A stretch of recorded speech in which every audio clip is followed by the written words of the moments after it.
There are men who pass through the world leaving a faint echo, and others who, without ever really speaking, compelled time itself to listen. Today I will tell you the story of one of the most enigmatic Italians of the 20th century, Gustavo Rol.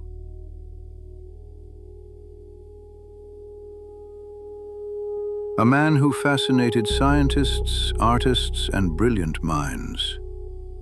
Gustavo Rol was born in Turin in 1903 into a wealthy family. He studied law, economics, and moved within the world of finance.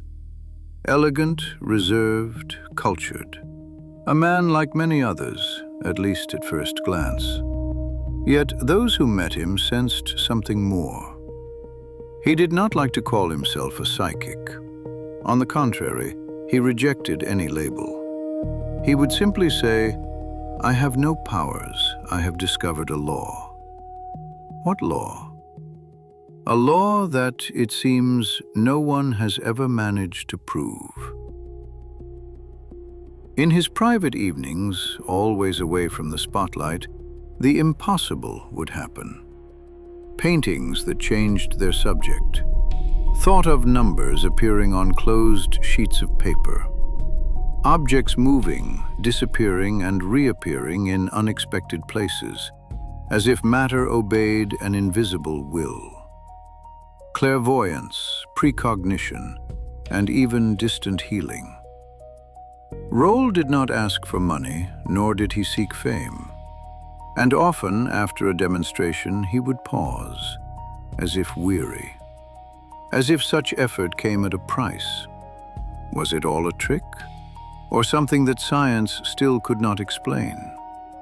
During the Second World War, Gustavo Rol experienced things few could imagine.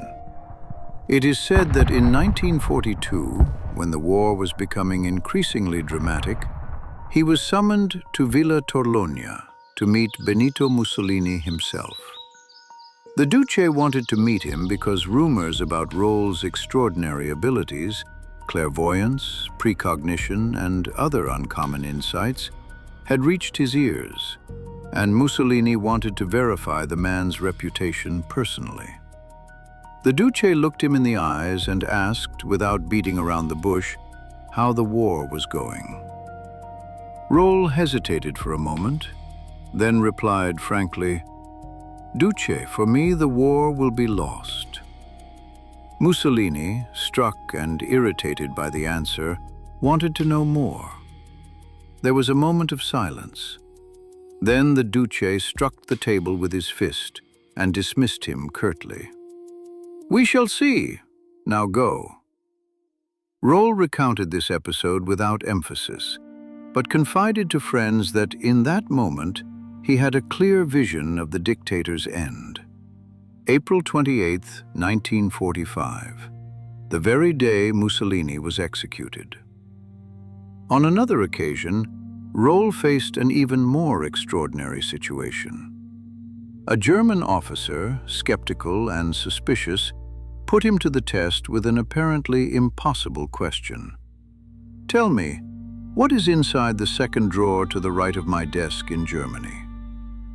Rol focused for a moment, then began to describe with precision all the objects, letters, and personal documents. The officer's eyes widened. It was impossible. Yet Rol's words proved infallible. The result was astonishing. The officer kept his word, and Rol succeeded in freeing the innocent hostages who were destined for execution. Rol told this story without emphasis, almost casually, but those who listened could perceive the extraordinary nature of what he had accomplished. A moment where intuition, willpower, and a kind of vision beyond the visible changed the course of human lives during the war. Among the stories surrounding Gustavo Rol, there is one about an encounter with Albert Einstein. According to Rol, they were introduced when he was young, while Einstein was in Switzerland. Rol recalled the conversation. "We were seated around a table. Einstein, who loved the violin as much as I did, asked me to explain what light was for me. I spoke of photons, velocity, classical theory, but he stopped me, shaking his head. "No, no," said Einstein. "I want a definition of light." When Rol admitted he could not formulate such a definition, Einstein raised his hand toward a lamp. "This hand is matter and casts a shadow. But if it were pure spirit, it would not cast a shadow. It would project light." The words attributed to Einstein are not documented, but remain part of Rol's direct account. What strikes is not so much historical accuracy, but the fact that two minds so different, one devoted to mathematical analysis, the other to perception beyond the senses, brushed against each other in thought. And so I ask you, what could that definition of light mean, if not a doorway to new questions?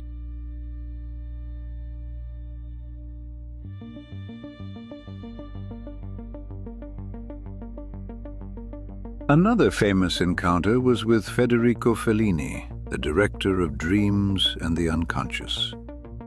Fellini was deeply impressed by Rol. He described him as capable of dismantling the perception of reality. After meeting him, Fellini said that some experiences with Rol had shown him how subtle the boundary is between what we call reality and what we simply do not yet understand. In Fellini's films, mystery is never explained, only shown. In Rol's Turin salon, writers, doctors, military officers, and politicians passed through. Even Gianni Agnelli, according to several sources, witnessed his experiments. Some left disturbed, some laughed nervously, some never returned.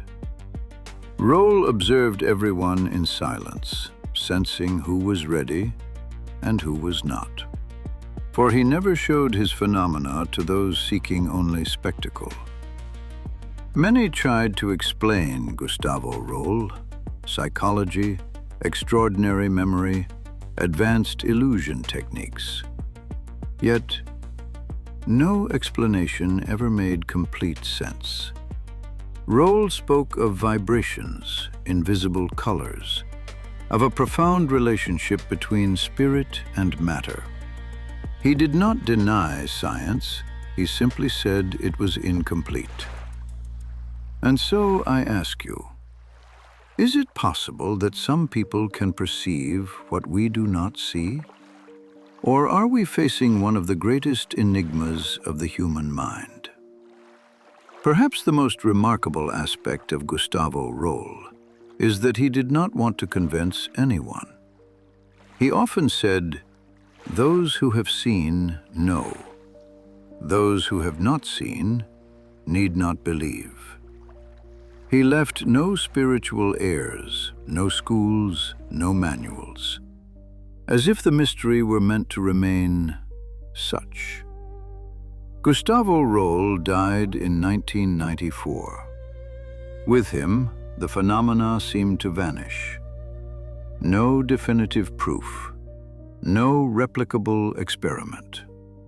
Only stories, testimonies, and a long trail of questions. Perhaps that is exactly the point. There are men who try to explain the world, and others who remind us how little we truly know. Gustavo Rol left us no answers. He left us doubts. And perhaps doubts are the true engine of knowledge. Tell me, if you had been there, would you have believed your eyes?